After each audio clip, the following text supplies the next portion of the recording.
Josh, Mike, welcome back to another reaction video. Today we are ranking to the NBA star who couldn't shoot but still outscored everybody. And as you see, it's Shaquille O'Neal. But if you're new to my channel, make sure you're liking the video, subscribing, all things of that. Grab your snacks, your beverage, whatever you want, your food, whatever you're eating, drinking on, grab it. All things of that. Make sure everybody locked in on my channel. This video is 49 minutes. Don't waste too much time. We're going to hop straight into the motherfucking video, and we're going to see how Shaquille O'Neal outscored everybody, even though his shot was broke as fuck. Shaquille, Shaq, that type of, you know what I'm saying? But we've been getting straight into the video. What happens if you're a basketball player that can't shoot? You would think that you'd never be able to play in the NBA, right? Well, you're 100% correct, unless your name happens to be Shaquille O'Neal, was one of the world's best and most famous basketball players of all time, with just one single three-pointer made in 19 years and over 5,000. Was that Shaquille? Single three-pointer made in 19 that was years Shaquille? and over 5,000 missed free throws. It's no surprise that Kobe Bryant even started hating him for it. But how is it then possible that he managed to win 4 championships, 3 finals MVPs, and even a spot in the top 10 scorers list of all time? Well, it all begins in Newark, New Jersey, on the 6th of March, 1972, when Lucille O'Neal gave birth to a baby boy she would name Shaquille Rashawn O'Neal, a Muslim name which translates to Little Warrior. The young boy was almost double the size of his peers, meaning he often struggled to fit in, causing him to develop self-confidence issues. He also lacked guidance, as his biological father didn't want to be in his life, and it seemed likely the young boy was destined for a life identical to those around him. However, this was all about to change. You see, Lucille had met a man by the name of Sergeant Philip Harrison, someone she would fall in love with, and thankfully for Shaq, Sergeant Harrison was about to change his life, because as a Christmas gift, he bought the pair tickets to go and watch the New York Knicks play the Philadelphia 76ers at Madison Square Garden. Shaq would watch in awe as Dr. J flew through the air, and he would feel the roar of the crowd, igniting a flame within him that would never be put out. O'Neal knew then and there exactly what he wanted to do, informing his father, "I want to become an NBA player." Sergeant Harrison was ecstatic, telling his son, "I will make you the best big man of all time." In 1982, the O'Neal family would move to an army base in Germany, as Shaq's father wanted to get them away from the violence and crime in New Jersey. Whilst the little warrior was devastated to be leaving all of his friends in Newark behind, it was at this army base where he would meet someone who would change his life forever. Because a few years after they arrived, Louisiana State University head coach Dale Brown was on base running a camp for their basketball team. But unfortunately for Shaq, he wasn't on their team because he was cut as a freshman. Despite this, his father forced him to attend Coach Brown's post-camp talk. Shaq, unsure what to say, asked for advice on how to jump higher, and the LSU coach assumed the young O'Neal was a soldier due to his insane size. So when Shaquille told him he was only 13, his eyes lit up. Dale knew then and there he had to get this shy teenager to play for him at Louisiana. Coach Brown would write to the young man every single week, sending him VHS tapes of games or other dominant bigs to study, as well as a strength program to help him increase his vertical leaping ability. As shockingly, Shaq still wasn't able to dunk. But thankfully for the young man, his father would help him the only way he knew how. Before his junior year in high school, the O'Neals would move once again, this time to San Antonio, where Shaquille would finally make his high school varsity team at Robert G. Cole High. Shaq was dominant, but he wasn't fulfilling his true potential, as during a regular season game, he attacked the basket hard, only to miss a simple layup. His father would then storm onto the court and force his son to call a timeout, taking him outside and letting him know, "Stop trying to be Dr. J. Be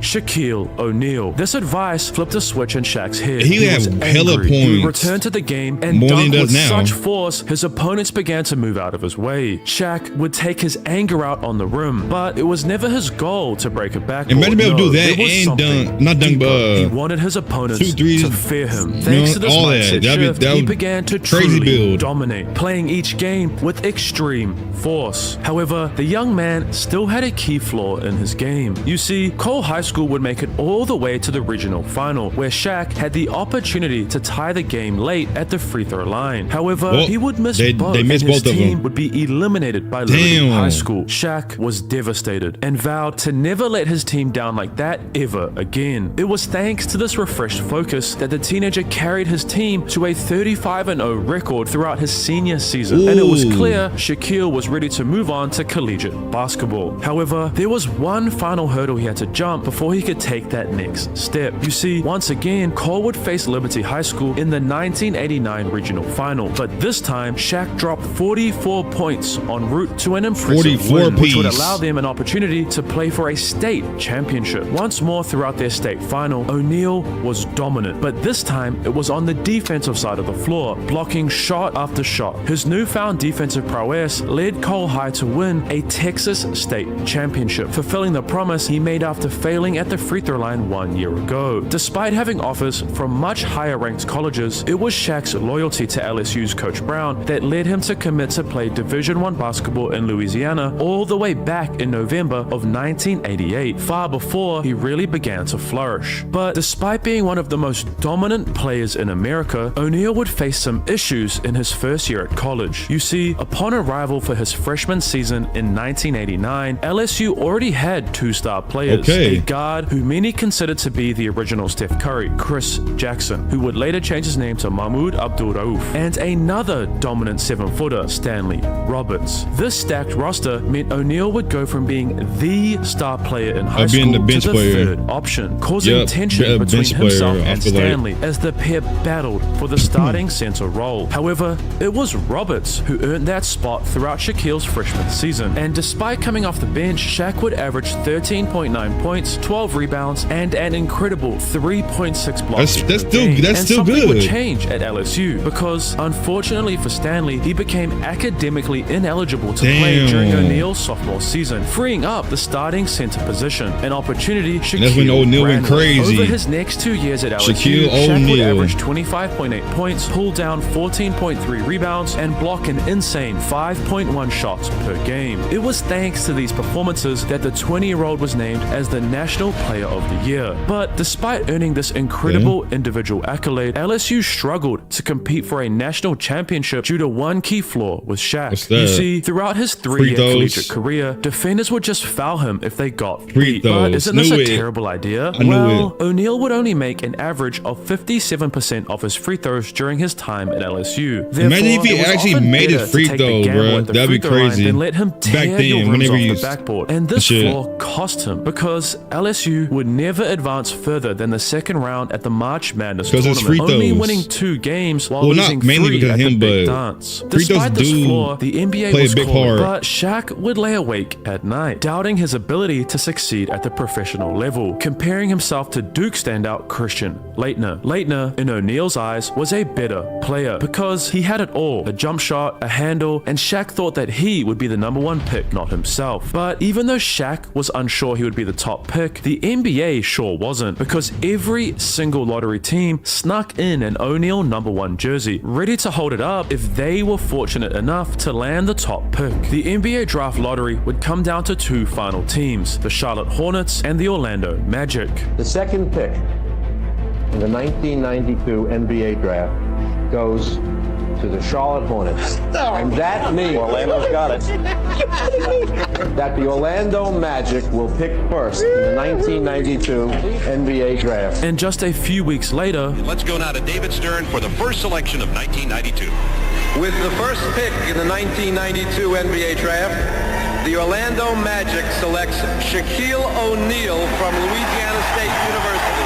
Shaq had finally achieved his dream of becoming an NBA player, and he was ready to dominate the NBA the same way he did in college and high school. But doubt still lingered in his mind. While it often takes rookies a few months to adjust to the NBA playstyle and playing against grown men, the Orlando #1 pick would average 25.8 points, 16.4 rebounds, and 3.4 blocks in his first 5 games for the Magic. This insane start would have Shaq named as the NBA Player of the Week. week in just his first week playing in the NBA, a feat that had never been achieved before. Shaquille had arrived. Throughout the rest of his rookie season, O'Neal would help Orlando add an extra 20 wins to their record, but the Magic would face a key issue. You see, they would play the Phoenix Suns early in Shaq's rookie year, and late in the game, Phoenix did this. They foul Shaquille O'Neal.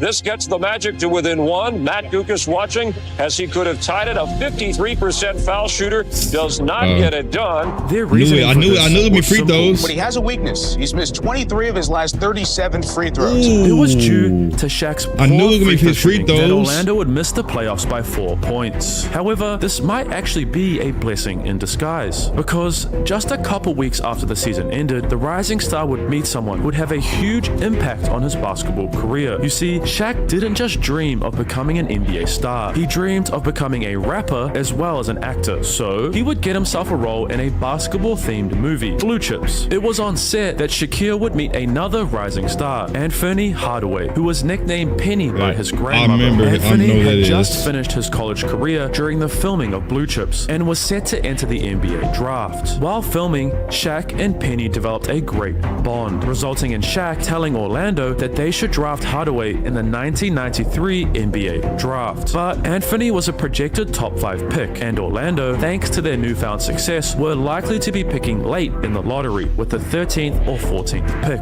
However, what would happen during the draft lottery was nothing short of a miracle, because despite having a 1 in 66 chance of landing the number 1 pick, somehow, someway, Orlando was crowned champions of the lottery 2 years in a row. As the 1993 draft began, Orlando, to the surprise of almost no one, would select who many believed to be the best player in the draft. The first pick in the 1993 NBA draft, the Orlando Magic select Chris Webber. And Golden State would be the team to select Penny with their 3rd pick. So, did Orlando ignore their future superstar's request to draft his newfound friend? Well, ladies and gentlemen, I'd like to report a trade. Orlando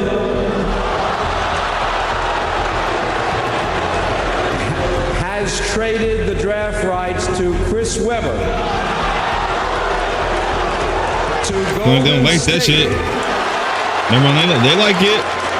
In exchange for the draft rights to Anthony Hardaway and 3 future first-round draft picks. 3? Just like the start of his senior season in high school, Shaq was hungry to prove to the NBA he was more than a dunking machine, and in fact was a superstar-level player, capable of leading his team to the NBA playoffs. Throughout the 1993-1994 season, the sophomore center would record an insane 53 points against the Minnesota Timberwolves. But even more insane was recording his first ever career triple-double, but not with assists. No, Shaq scored 24 points, grabbed 28 rebounds, and had 15 blocks. 15! And it wasn't just scoring and blocking shots that O'Neal provided. You see, because he was so physically dominant, opposing teams often had to send multiple players to try and slow him down, resulting in his teammates being far more open throughout the season. This resulted in Orlando achieving something they had never done in the short history of their franchise, as thanks to their new dynamic duo, they would win 50 games, earning them the 4th seed in the Eastern Conference. Their opponent for their first ever playoff series, the Indiana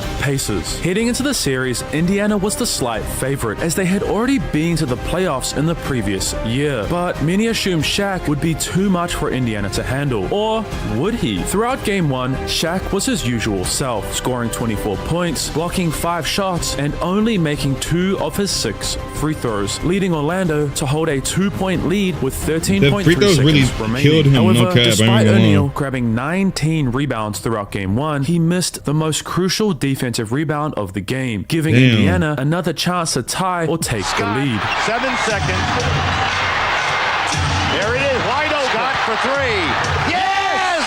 Orlando would lose Game 1 by a single point, with Shaquille missing the most important rebound of the game and leaving 4 vital points at the free throw line. Unfortunately, this negative trend continued throughout games 2 and 3. The Magic's second-year star would struggle with foul trouble throughout both games, resulting in the Pacers sweeping the Magic, crushing their championship hopes. But this was all about to change, because on July 30th, 1994, the Orlando Magic would make a huge move, signing a 3-time NBA champion power forward, stealing free agent Horace Grant away from the Chicago Bulls, as well as signing their crosstown rivals free agent Brian Shaw. During the 1994-1995 regular season, Orlando would showcase their magic, with Shaq finishing the regular season as the scoring champion, averaging 29.3 points per game, and his fellow rising star, Penny Hardaway, would be named to the All-NBA First Team. These incredible performances would result in Orlando finishing the season as the #1 seed in the Eastern Conference. Orlando, angry from their playoff failure the whole thing, came out firing in their first-round playoff series against the Celtics. O'Neal would finish with 23 points, and the Magic would shockingly defeat Boston by 47 points in Game 1, claiming the franchise's first ever playoff victory. This positive trend continued as the Magic ended the series a few games later, defeating the Celtics 3-1. Their next challenge was a team that early on in the season would have been an easy sweep, but that had changed with 2 simple words. I'm back.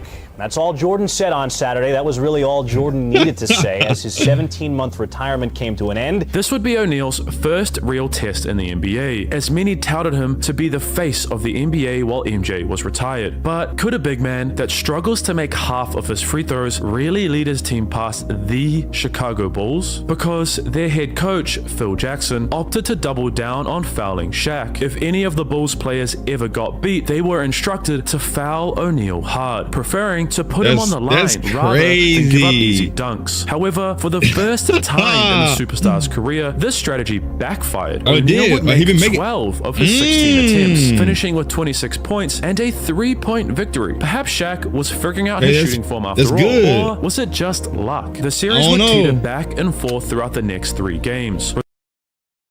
MJ shot for that. He said, "I'm back." That's all MJ said. "I'm back." Listen, you're not finna get this shit. I'm back. Resulting in the series being tied at 2 each. And throughout the must-win Game 5, it wasn't just their freak of nature big man that led the way. No, it was their whole team. Shaq scored 23, Penny 19, Horace Grant 24, and Dennis Scott 22, resulting in an 8-point victory, placing the Magic just 1 win away from an Eastern Conference Finals debut. Game 6 gonna let that slide. Back and forth battle. Both teams exchanged clutch bucket after clutch bucket. But once again, Orlando's all-around approach was too much for the Bulls, who would shockingly lose, resulting in Orlando being the team to move on to the Eastern Conference Finals. Okay, they beat MJ. Okay, Chicago would be their biggest challenge in the playoffs. The team waiting for them was one who had already dominated them a season ago. But Shaquille was hungry to prove to the world that despite Michael Jordan returning, he was the true face of the new NBA era. And to prove this, he would drop 32 in Game 1 and 39 in Game 2, while shooting a very impressive 70% from the free throw line, leading Orlando to hold a commanding 2-0 series lead. But Shaq would run into some issues over the next 2 games, as the Pacers began to relentlessly attack the rim, causing the young professional to pick up foul after foul, resulting in the center only playing 30 minutes during games 3 and 4. And it only gets worse. They lost. See, while it seemed like O'Neal had been fixing his main flaw, games 3 and 4 showed that was likely a fluke, because Shaq would miss 10 of his 12 free throw attempts, while only scoring 34 points combined over both games. These struggles resulted in Indiana tying the series at 2 wins each, and many began to wonder, perhaps Indiana was just perfectly matched up for Shaq and Orlando. Heading into the must-win Game 5 at home in Florida, O'Neal knew he had to step up and put his team on his back. Otherwise, they risked being a single game away from being eliminated. So Shaquille would score 35 points, and while he continued to struggle from the line, missing 10 of his 19 attempts, attempts, he was just too dominant, placing his team just a single win away from the NBA Finals. But Reggie Miller, who had been stuck in the Eastern Conference, failing to get past Patrick Ewing and his New York Knicks, as well as the Celtics, ever since he entered the NBA, was determined to make his NBA Finals debut. This Wait, I think I know what he's finna do. I think he's finna do that fucking thing. What he do when he put basically saying they choke. I think this is the game. If I'm not, I might be wrong though. I might be wrong. Determination led Miller to drop a mind-blowing 36 points on 69% shooting, en route to a dominant 27-point Game 6 victory. The stage was set, a win or go home Game 7 in Orlando. The Magic had one clear goal throughout: slow Reggie Miller down and let Shaq be Shaq. Miller would struggle all game long, only scoring 12 points, while Shaq would lead Orlando with 25, resulting in an incredible 24-point Game 7 victory. Everyone within the Orlando Magic community was overjoyed. Okay, so I was wrong about the choke emo. I don't know when he hit that emo. I'm gonna move whatever. A franchise which was only 6 seasons old had achieved an incredible feat, an NBA Finals debut. A parade was held to celebrate, and multiple Magic players would use the time off between the two series to party, a decision that would have drastic consequences, because Orlando was set to face the defending champions of the NBA, the Houston Rockets, who were led by one of the greatest bigs of all time and one of Shaq's idols, Hakeem the Dream Olajuwon. But the Magic just kept rising as they would hold a this is the final. So what the fuck did they just? I thought they won. The Dream Olajuwon. But the Magic just kept rising as they would hold a 20-point lead throughout the second quarter, and everyone just assumed the team making their NBA Finals debut would be victorious. But Hakeem wasn't going to let that happen. Throughout the third and fourth quarters, Olajuwon, alongside teammates Clyde Drexler and Kenny the Jet Smith, would bring Houston back to within 3 points in the final minute, and Hakeem had the ball one-on-one versus Shaquille, ready to cut the lead to a single point. Get the bitch, hook that bitch. Would showcase his defensive dominance, forcing the Dream into a travel, meaning all the Magic had to do was make one more shot and Game 1 would be theirs. Despite missing multiple game-winning attempts, every offensive rebound the Magic got put them closer and closer to victory, forcing Houston to foul Nick Anderson. All Nick needed to do was make one free throw and the game would be over. He missed both. He missed both. Don't tell me he missed both. In 4 quarters. Today, though, Orlando 12 of 15 at the... But he missed both. Luckily for Anderson, the ball perfectly missed right back into his hands, forcing Kenny to have to foul him once again, giving him a chance to redeem himself for his failure a few seconds ago. Conference champs. All right, that makes sense. All right, that makes sense. I was like, they just beat the Indiana, but I know I'm seeing now. He missed both. This nigga missed 4. He missed 4 free throws in a motherfucking row. You're in the NBA. Clutch in the finals. Come on now. 4 straight. Houston called timeout. They finna win this shit down. Champion point guard Kenny Smith would nail a 3 to send the game into overtime. Knew it.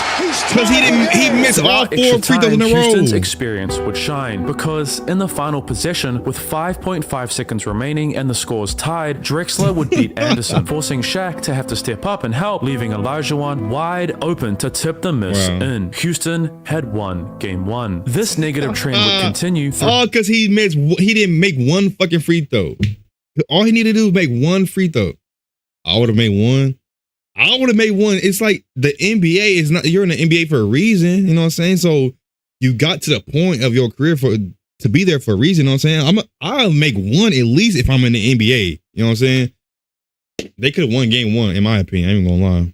Throughout the next 3 games, as Houston would win back-to-back NBA championships, sweeping the Orlando Magic. Shaquille would reflect years later. I know that hit that hurt he gave his Shaquille idol, Hakeem, way too much respect when he should have gone out there and decimated him to prove that he was the best big man in the NBA. Before you succeed, you must learn how to fail, and I just hope that I don't have to, fail too many more times. O'Neal vowed that when he got back to the NBA Finals, he would destroy his opponents, showing them no mercy. However, it might be quite a few more years until he gets that chance, because unfortunately for Shaq, he would face some key issues. Firstly, Penny Hardaway had signed a max contract over the offseason and made the Orlando Magic front office promise him one thing. What's that? He would always be the highest paid player on the Magic. Damn. Secondly, O'Neal faced some injury woes early on in the season, breaking his thumb in an exhibition game against the Miami Heat, forcing him to miss the first 2 months of the regular season. And finally, Shaq would face some personal issues, because at the start of April, his grandmother, Odessa Chambliss, someone who raised Shaq into the man he is today, tragically passed away. Devastated, Shaq took time away from the team, informing head coach Brian Hill of his reasoning, and everyone accepted, until Orlando was set to face Michael Jordan and the Chicago Bulls later on that week, resulting in Coach Hill completely changing his mind, telling the media he had no idea where Shaq was, and that he was expecting him to play against the Bulls. The grieving O'Neal, upset by what he was reading, hopped on a flight, showed up in the second quarter, and still managed. This nigga,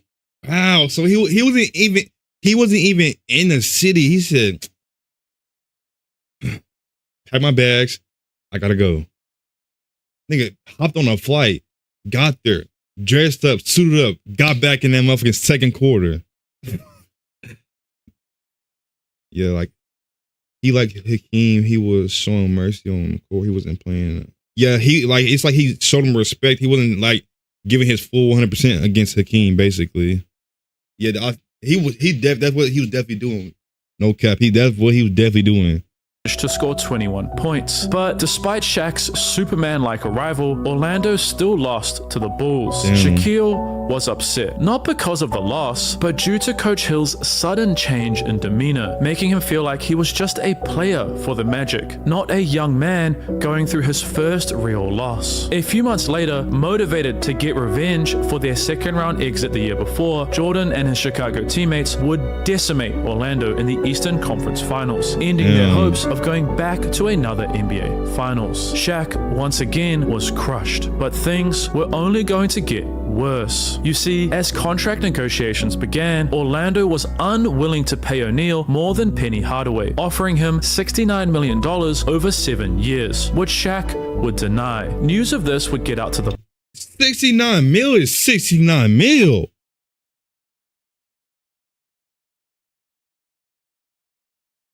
Is 69 mil not enough? What? I do not know. 69 mil seems enough for me.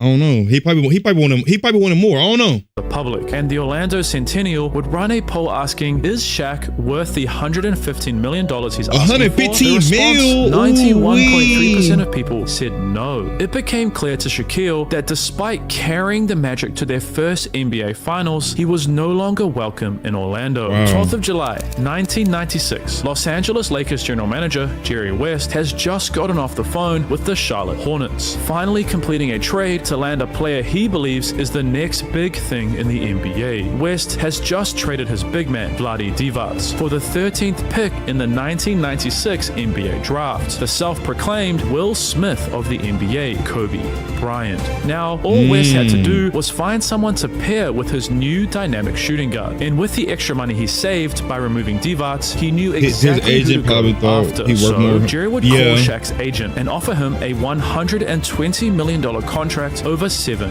120 mil. Became a Laker. However, whilst Jerry knew he had a combination capable of winning championship after championship, it would take the pair quite a few years to realize their potential, because in their first season together in the 1996-1997 season, LA would get defeated by the eventual NBA finalists, the Utah Jazz, in the first round of the playoffs. Throughout the 1997-1998 season, progress would get made, with the Lakers this time advancing all the way to the Western Conference Finals. But once again, they just weren't good enough to beat the Jazz. But they were clearly progressing as a team. Yet things weren't all positive, because West, who had made great move after great move for the team, decided to fire head coach Del Harris and promote his top assistant Kurt Rambis to the lead position. While many felt this move was needed, it was this change that started some issues within the Lakers. You see, Kobe Bryant and Shaquille O'Neal were both alphas who felt like they should be the center of the offense, and neither one of them wanted to be the Robin to the other's Batman. But Rampus would change this. You see, throughout the lockout-shortened 1998-1999 season, the now 20-year-old Bryant would see a massive increase in his role. Kobe would go from being a bench player who only started 7 games in his career so far to starting every single night thanks to Kurt. While no one within LA was upset about this, the issue was with how Kobe played, because he would often try to take defenses on by himself, holding the ball for full possessions without looking to pass or at least get the ball through other hands, causing a rift within the Lakers. It was this tension that caused Los Angeles, for the 3rd season in a row, to be eliminated from the playoffs. Shaq, yet again, was devastated. All he wanted to do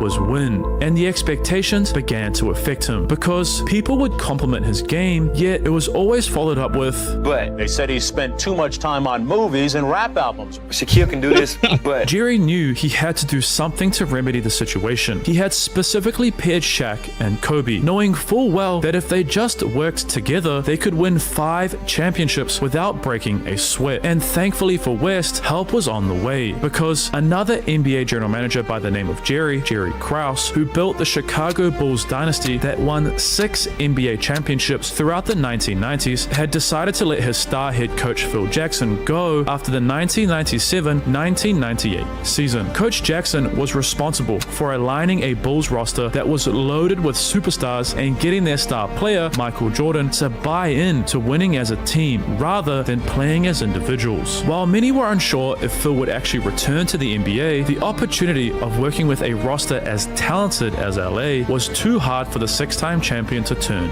down. To help remedy the issues between Shaq and Kobe, Phil knew he had to find a great point guard, someone who could distribute the ball evenly within their offensive system, which would be focused around O'Neal, not Kobe. So Jerry West signed former Orlando Magic point guard Brian Shaw, and the Lakers got off to an incredible start. Shaquille would have his best individual season in the NBA so far. He was now the true focal point of their offense, allowing him to drop 61 points on his birthday. And it wasn't just O'Neal who was dominant. The Lakers would win 30 of their final 31 games, finishing with one of the greatest all-time win-loss records, ending the season with 67 wins and 15 losses. O'Neal would average nearly 30 points, 3 blocks, and 14 rebounds a game, resulting in the star being named as the NBA's most valuable player, making it clear LA was ready to win an NBA title. Their first hurdle, the Sacramento Kings. Continuing this impressive run, the 28-year-old big man would drop an insane 46 points in Game 1 alongside 5 blocks, and Kobe would decimate the Kings defense in Game 2, scoring 32 points. The Lakers duo destroyed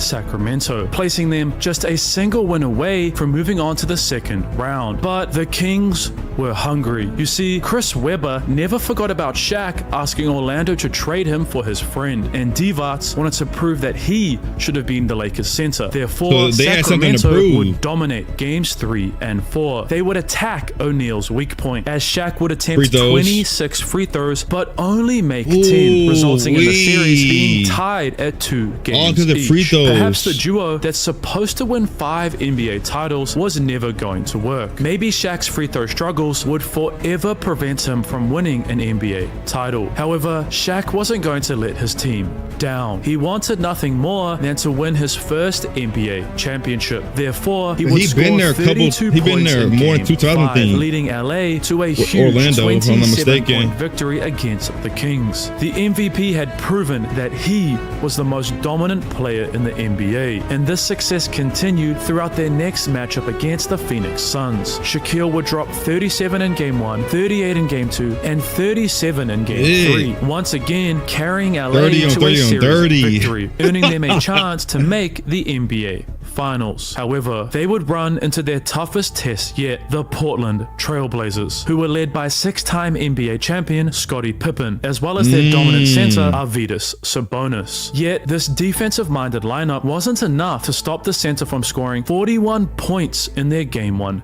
victory, setting the tone for the rest of the series. However, Portland would use a very familiar strategy, now dubbed Hack a Shaq, and simply put, LA's success depended on Shaquille making free throws. In the games they won, he made 20 on 38 attempts, and in the games they lost, 15 from 39, making it clear here, if they were going to win Game 7, O'Neal would have to make his free throws. But before Shaq could win or lose the game at the free throw line, LA found themselves down 15 points to start the fourth quarter. Shaquille had been through so much in his 8-year NBA career, and he wasn't going to miss out on the finals once again. Therefore, throughout the final quarter, LA would slowly crawl their way back, eventually tying the game at 75 all with 4 minutes remaining. However, Portland would go back to the same strategy that worked in their 3 wins.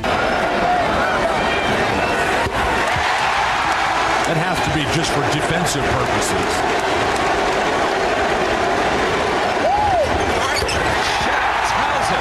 Shaq would then score a beautiful jump hook in the next possession, and with 45 seconds remaining, this happened. The Lakers have 2. Bryant.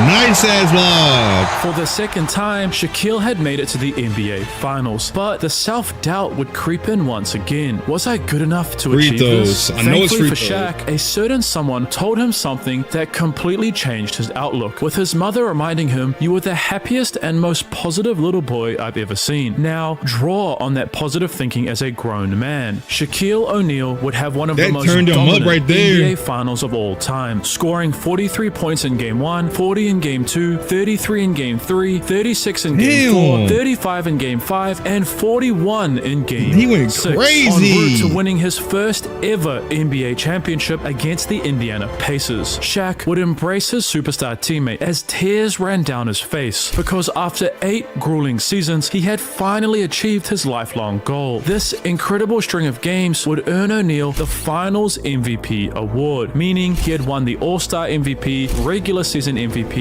and the Finals MVP, a feat only achieved by 2 other players. Shaq would spend his offseason recovering. His role meant he spent most of his nights getting absolutely destroyed by his defenders, as well as enjoying the fruits of his labor. But it was this rest that started to cause issues within the Lakers, because the same player who embraced him just a few weeks ago was already back in the gym preparing to win back-to-back NBA titles. Kobe never rested. Kobe would arrive to training camp for the 2000-2001 NBA season in the shots best shape made of his a career, day compared to O'Neal, who arrived last out summer. of shape. Kobe was pissed. Why is it that Oh, this no, guy Kobe- who that's lost what us Kobe would be multiple pissed games about. and nearly cost us a championship because of his terrible free throw shooting gets to spend the whole offseason relaxing and not working on his game? Yet he's the main guy? That should be me. Bryant wasn't going to let Phil Jackson dictate who should run the show. He was going to go out and take that role from Shaq. This mindset was most evident in a regular season game against the Golden State Warriors, who were one of the worst teams in the NBA that season. Kobe would attempt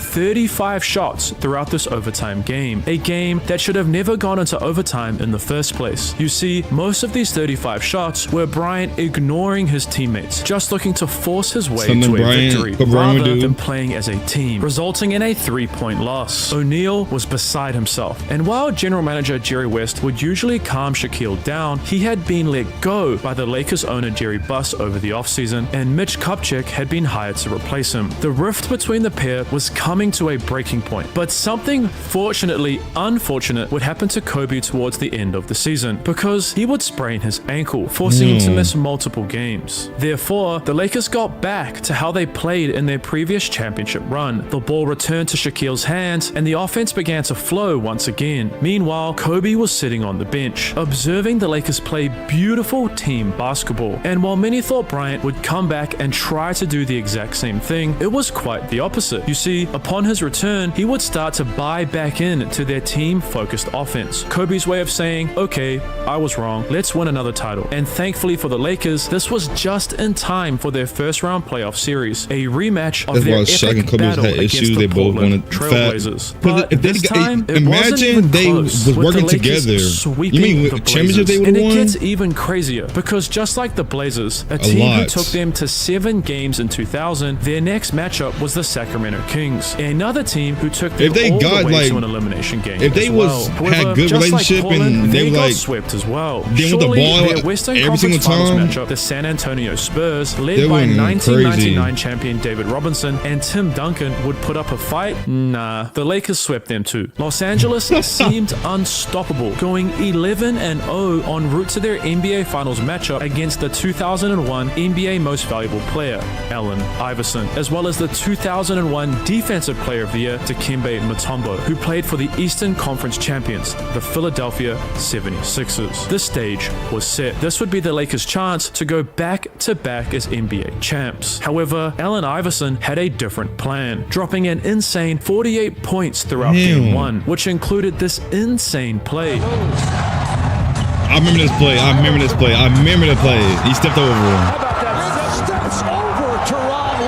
Despite Shaq scoring 44 points, he missed 12 I already knew what play it was whenever it popped up, resulting in the 76ers handing the Lakers their first playoff loss that season. And things would only get worse for LA, because the NBA used to use a 2-3-2 series layout in the finals. The higher seeded team would play the first 2 games at home, and then head to the lower seed's home court for the next 3. Meaning, if the Lakers lost Game 2, they would be down 2-0 heading into Philadelphia, essentially making Game 2 they don't need that. While Shaq would only score 28 points in Game 2, he impacted LA on the other side of the floor, recording an insane 8 blocks throughout the must-win Game 2, resulting in a 9-point Lakers victory. However, O'Neal would run into a huge issue late in Game 3, because the superstar fouled out after elbowing Dikembe on a post move, meaning LA would have to rely on its other players to win Game 3. Thankfully for Shaq, Kobe was ready. And a couple of possessions later, Robert Big Shot Bob Horry would close the game out. But it's a team effort. LA was just 2 wins away from their back-to-back dreams. Once again in Games 4 and 5, no one, not even the Defensive Player of the Year, could slow O'Neal down, as he would drop 34 points in Game 4 and 29 in Game 5, crowning LA as back-to-back NBA champions, and Shaq would win his second Finals MVP. Told you I was gonna get another one. The Lakers were well on their way to fulfill Jerry West's vision of 5 NBA championships, and for once, there would be no drama throughout the 2001-2002 season. Everything was smooth sailing as the Lakers cruised to another Western Conference Finals, except this time it was against a team hungry to get revenge and prove that they were the best team in California, the Sacramento Kings. You see, over the course of the past 3 seasons, the Kings had been developing as a unit, and adding Vancouver Grizzlies guard Mike Bibby over the offseason helped them to grab the #1 seed in the Western Conference. It would be this offseason acquisition who led them to a 3-2 series lead after Bibby hit the game-winning shot in Game 5. Shaq was just 1 loss away from being eliminated from his three-peat dreams. Saw this look one other time in my career. And that was on the faces of the Detroit Pistons in the '91 Eastern Conference Finals, when after years and years of beating the Chicago Bulls,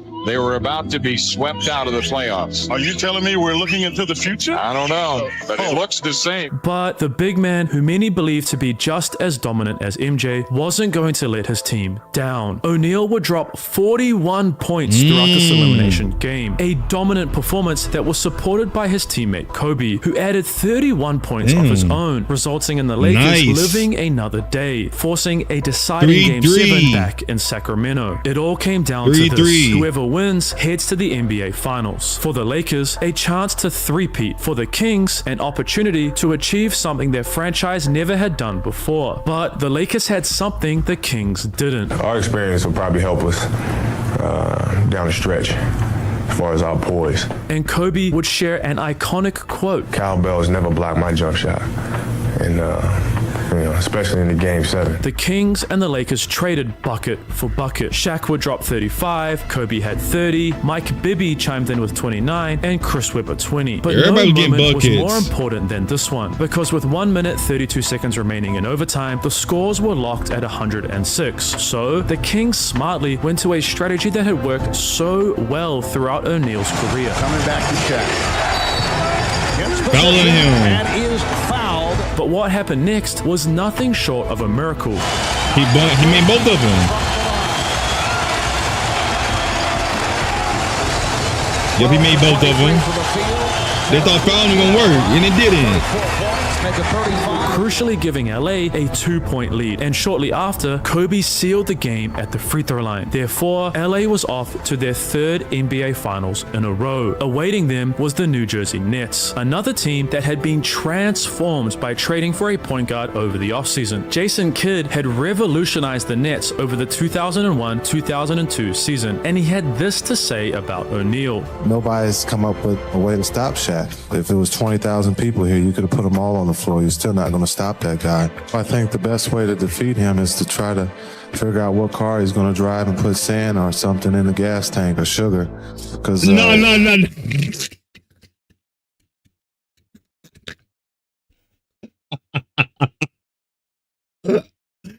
This motherfucker said put sugar or sand in his gas tank to see what car. No, that's devious.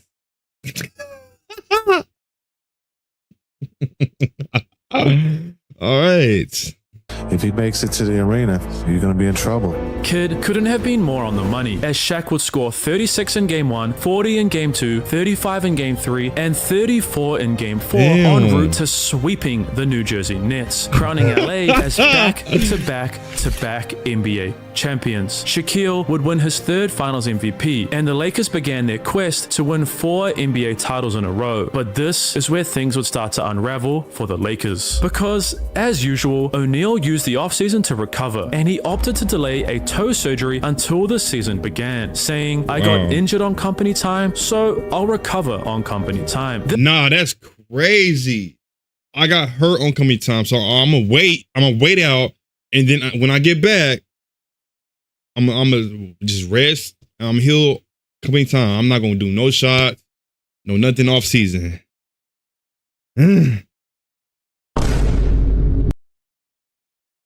What's going on? Like, imagine back to back. You know, a lot of people can't say that shit.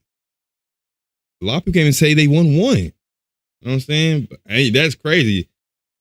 Saying that is crazy. This statement frustrated Kobe Bryant, who was hungry to one-up his idol. And that Michael was something Kobe Jordan. would be. However, the wear and tear on O'Neal, as well as the rest of the Lakers, excluding crazy Bryant, about of that. course, was evident throughout their four-peat run. While they would get past the first round, their second-round opponent, the San Antonio Spurs, would get revenge for their 2001 playoff sweep, eliminating LA in 6 games. While being defeated was devastating, something else happened during that playoff series, because Kobe had multiple insane performances, scoring 39 in Game 2, 35 in Game 3, and 36 in Game 4. And Bryant they still lost. was clearly a superstar on the rise, and he was ready to take over Shaq's role as the main offensive option, making how he felt blatantly clear to the media before the 2003-2004 season began. Kobe and Shaq's issues, which had seemed to disappear during their three-peat run, would start back up again, to the point where the Lakers told the pair if they made any more comments, they would be fined. So they agreed not to slander each other in the media. But literally a few hours later, ESPN reporter Jim Gray would release an interview where Kobe would unleash how he truly felt, being critical of Shaq's conditioning during training camp.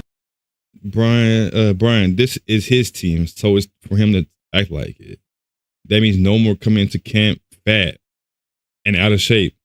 We're a team to rely on your leadership and on and off court. It also means no more blaming others for our team's failure or blaming staff members for not over injuries, so that you avoid blame for your lack of. Okay, so basically he's talking about don't come in this fucking arena looking all bloated, eating snacks and all that shit, out of shape, can't run up and down the court. Basically, get in shape.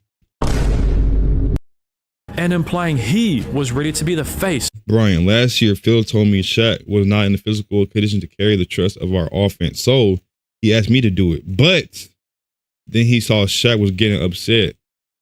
That what fucked it up. Shaq, that they couldn't really, they wasn't on the page. They wasn't locked in. You know what I'm saying? If they was locked in, they would have had multiple fucking rings.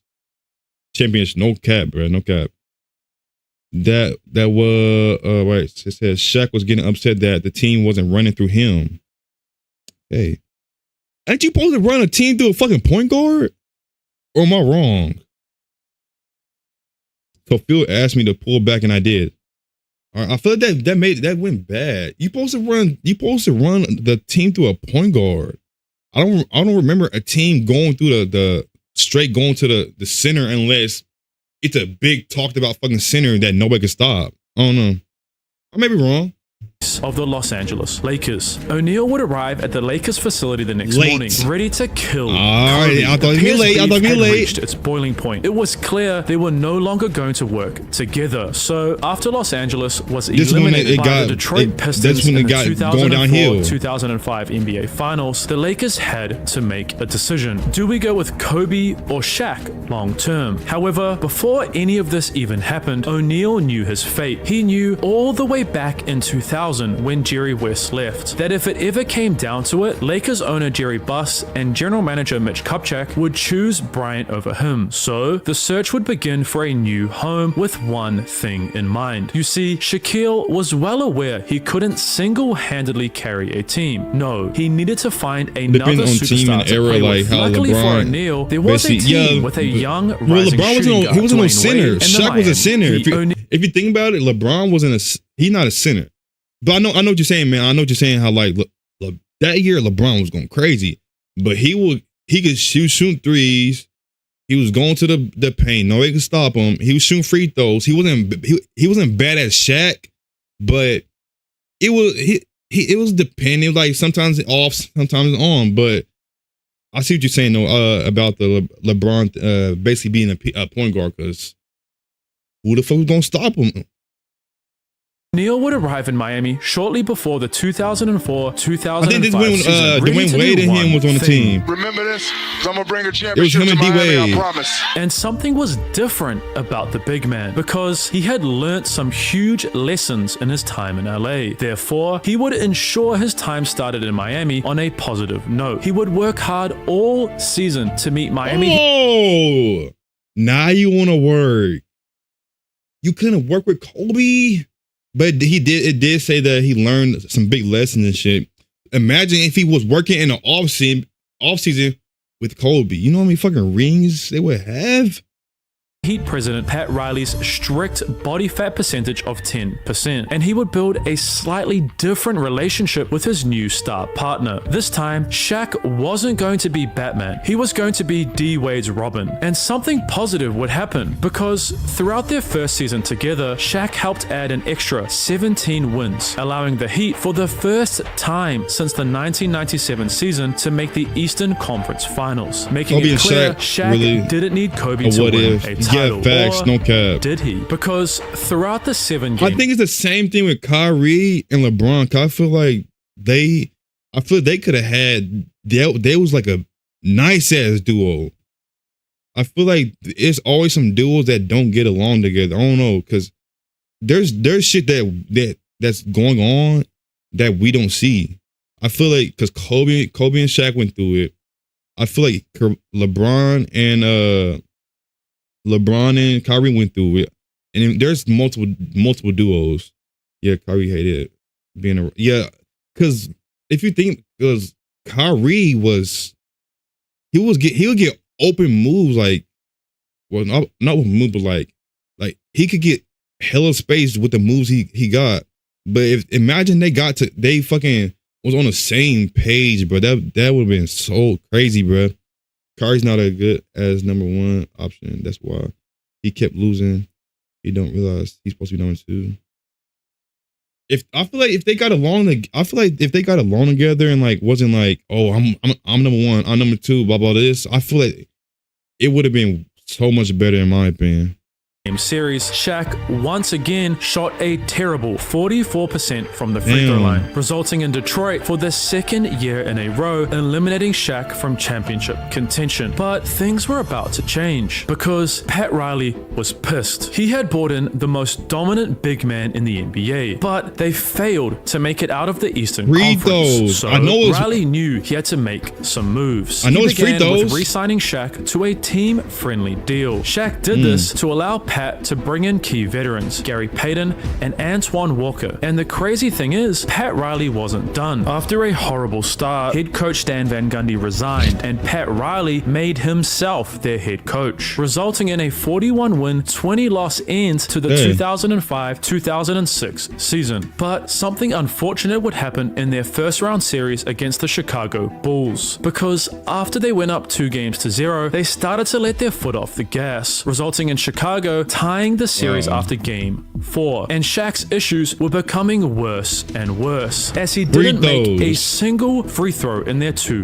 losses. However, it was ultimately these L's that helped the Heat gel together as a unit, because they would rally back in Game 5 and 6, with O'Neal scoring an impressive 30 points in their closeout game. And as they moved into their second-round series against the New Jersey Nets, it was clear they were all on the same page, because after a small blip in Game 1, they would win the next 4 with ease, setting up a rematch of last year's Eastern Conference Finals. But this time, they were ready, with Shaq once again dominant in their final game, scoring 28 as the Heat defeated the Pistons in 6. But again, his shooting struggles were continuing to get worse, because throughout that series, he shot a career-low 41% from the line. Speaking of free throws, it was San Antonio Spurs guard Manu Ginobili who fouled Dallas Mavericks superstar Dirk Nowitzki at the end of their 7-game Western Conference Finals series, resulting in Nowitzki icing the game at the line. Therefore, Miami's first ever NBA Finals opponent was the I ain't gonna lie, Dirk Nowitzki was a fucking... Nobody was stopping that fadeaway. Nobody. Once you start leaning back, you better pray to God he missed that shit. Cause he not missing that shit. Dallas Mavericks. Rolling from their defeat of the defending NBA champions, Dallas would dominate Miami in the first 2 games. And Shaq, as usual, shot a horrific 2 from 16 at the free throw line. The Mavs became so confident they would be crowned as NBA champs that they published their championship parade route after winning game. Nah, that is crazy. After winning game 1 and 2, we gonna win this bitch. Fuck what they talking about. We gonna route our fucking NBA parade the route up. We gonna win a game. This is our route right here. We already won a game. It's game 2. The series not even over yet, and they creating routes.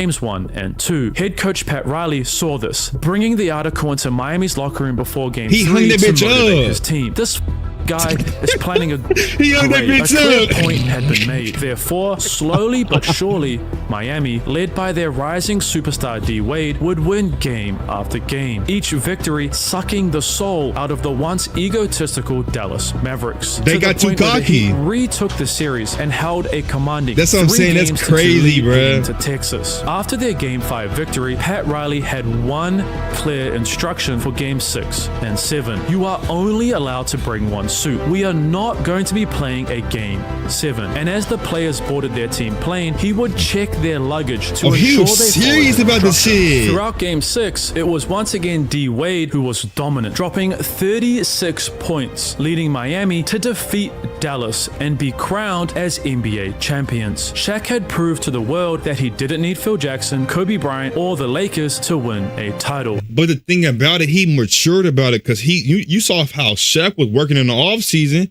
When the fuck did Shaq start working in the off? He wasn't doing that shit with Kobe. As you seen in the video, he wasn't doing that shit with Kobe. He was just laying back, relaxing. He was not working out whenever Kobe was there. And he was ecstatic.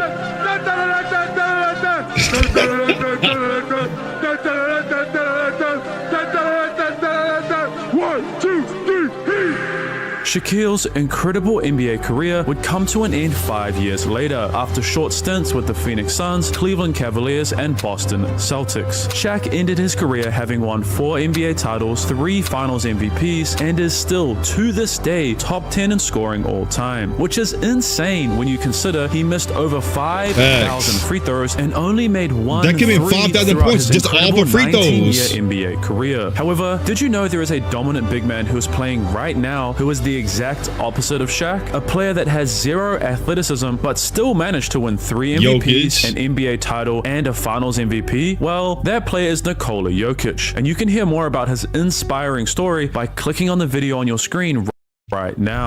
I'm not gonna lie, I gotta watch that one. I'm gonna definitely watch that one not Monday stream. I'm gonna get to it though. But this one is how an NBA star with zero athleticism outplayed everyone. I'm gonna definitely watch that one. No cap. That's gonna be a double video. But crazy what it is. You need to watch more basketball content. Yeah, I'm gonna definitely watch more basketball content because I'm getting into basketball content. I'm getting into football content, not like football content like football in the United States, like soccer football, but I call it football. But yeah, I'm gonna be definitely watching like more videos. I got one I'm gonna be watching about Larry Bird. It's whatever pops up on my YouTube, I just send it to my Discord reaction thing. That's why I have it.